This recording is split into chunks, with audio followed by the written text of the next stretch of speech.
Galapagos Islands are home to many endemic species, meaning species you won't find anywhere else on the planet, so they're an important resource to conservationists. Charles Darwin's research there contributed to his theory of evolution by means of natural selection. This is how important these islands are. One of them is named Timor Norte. It's home to the swallow-tailed gull, which is the only nocturnal gull on Earth.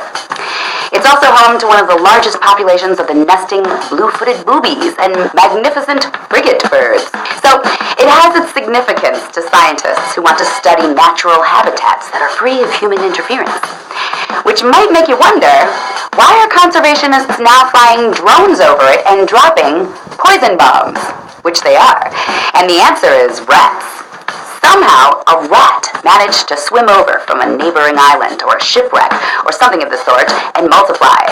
Maybe a rat couple swam over together. Maybe a pregnant rat made the trip alone. Maybe God dropped one off while we weren't looking. Who knows? There's no way of telling how rats suddenly appeared on Timor Norte, but they did. And being rats, they multiplied like crazy, to the point where they started to become a threat to the island's endemic species, and scientists work studying them. Rats eat the eggs and hatchlings of the birds. They eat iguanas.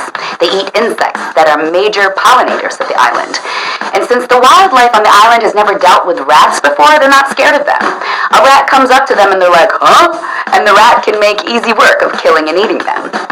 And when the bird population dwindles, so does their poop, which actually provides a nutrient that the surrounding coral reefs rely on. So, you get the picture.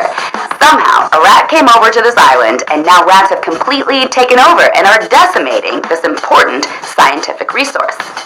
So their answer is to drop poison all over the island to kill the rats, and they're using drones to do it because they can be so precise. What seems less precise is the scientists' plan for making sure the island's endemic species don't start eating the poison or get it in their bloodstream in some other way. According to Wired, though, the poison pellets are blue, which doesn't seem to attract the birds of the island.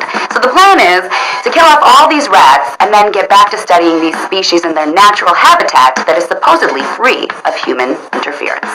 Except, of course, for those poison-dropping drones, which are clearly the work of Mother Nature.